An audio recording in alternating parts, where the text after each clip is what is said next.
Hello and welcome to Gardening at 58 North. Today I'd like to show you how to make a tin plant pot like this. It's quite useful. It looks nice as well because it's nice and shiny and it keeps its colour quite well. So first of all, you will need a can, obviously.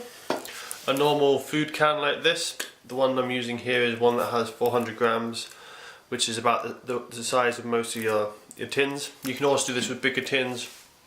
You can also do it with small tins as well, but this is the most common tin, so this is the one I'm using. So first of all, you want to open your tin and use its contents. Now, the best thing for safety with this is actually to use a special tin opener. I've got one here.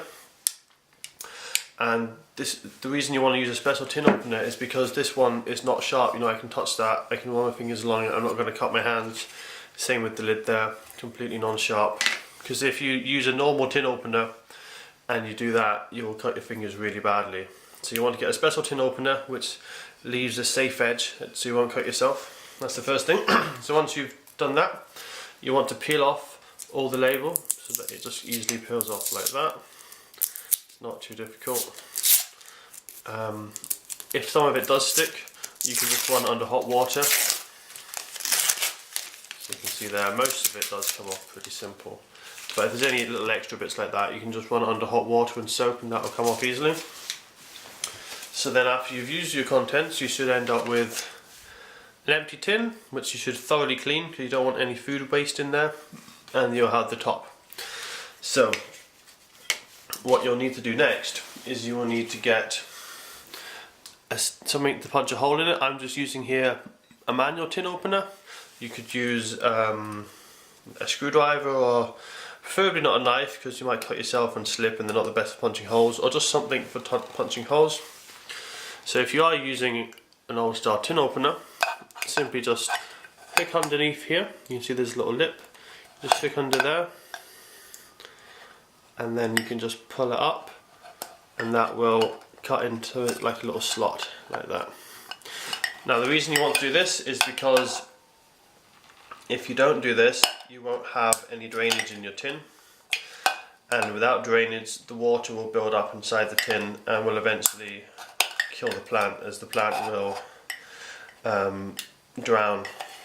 So you just want to go around here making lots of slots in the bottom so the plant has good drainage.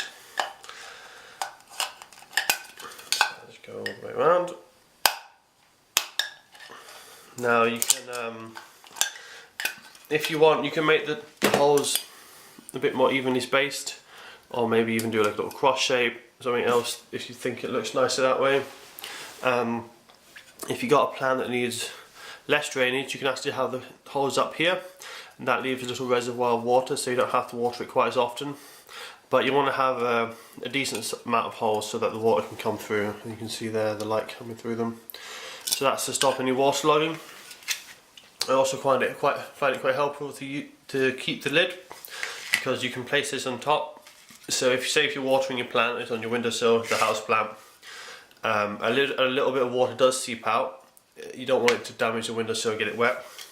I find if you do that and a little bit of water seeps out, it's not the end of the world. It will catch that little piece of water, but as you can see, it's very small, so it'll only be able to collect a few drops of water. So if you have this on a windowsill, I'd recommend having the holes bigger, not bigger, higher up, so that it has a reservoir and it doesn't flow out straight away. So that's how the next stage is to get the plant. So what I'm doing here is I'm planting a cacti. I think cacti works best for tin can plant pots, because the tin can is covered in a special material on the inside and the outside to keep it rust and corrosion proof. But as soon as you cut the tin, you break some of that protective film, and there's always a chance of a little bit of rust. So I don't know if I can show you on here, but there's just the tiniest bit of rust. Get out the focus. There's a tiny bit of rust. You can see that bit of orange around the top where it's been cut, and it's similar on here as well. Now that's why if you use a cactus, it'll work a lot better, because cacti like it quite dry, and if this doesn't get wet it won't really rust and it'll stay good for many years. But that said, even if you don't use a cacti and it does stay quite wet, It will rust a little bit on the cut sections, but it won't rust very quickly because it's decent non-corrosive steel, and it has got a protective layer on the rest of it, so it won't rust away too quickly, maybe 3 or 4 years, but it'll still last a while. So that's why I like to use cacti. So I'm just going to plant this one up for you to see what it's like. I'm just using my own mix here of cactus compost, a little bit of multi-purpose compost, and a lot of perlite for good drainage, because it's essential for cacti that the drainage is very good. So that's almost about right, just a little bit more I think. And then I'll get my cactus ready. This is a Texas Glory cactus for anyone who's wondering what kind this is. Now if you want a tip for how to pick it up easily, if you wrap a bit of thick card or paper around here, pick it up like that, you'll save your hands from being hurt. This Glory Texas cactus isn't actually too bad, so I can touch it with my hands. If it was any bigger, or if it was like an Opuntia which has barbed stems, I would certainly want some protection. So I'll just plant that in there, just a little bit less compost. There we are.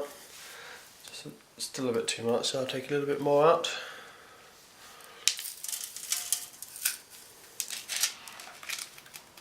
There we are, that's about right. And so all I need to do now is just try and get it down the side. It is a bit tricky because of the spines being in the way. I'm just going to get it all down. Also, this compost isn't the finest material, so it's a bit tricky. You can get some finer material for the top of it, it will work better, but I'll just give it a shake there, and that really helps it go down. Normally with planting a plant pot you could just push the sides down with your fingers, but with the spines on a cactus you don't really want to be getting your fingers down the side of the can. Plus, if you haven't cut your can with a special can opener, if you put your fingers down there and push the compost down, you're going to really have a nasty cut on the side of the can. So always bear that in mind if you are doing this without a special container, without a special tin opener.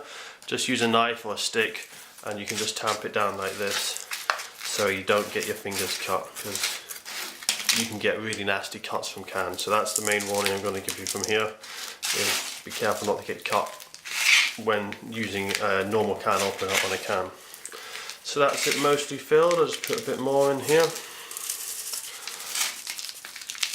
Give it a shake, check its level. I just need to tweak it a little bit. And then once you've got it fully potted in, give it a good water, because that will help the compost to settle. And I think that's it. So there you are. That's your tin planter. If you want to make it look really quite nice, you know, I could cover this with just pure perlite on the top so it's nice and white. That will give it a nice contrast. And I've just got your own little saucer underneath there. So that's how you make your tin can plant pot. If you have any questions about this or want to know anything else about my videos, please just drop a comment below.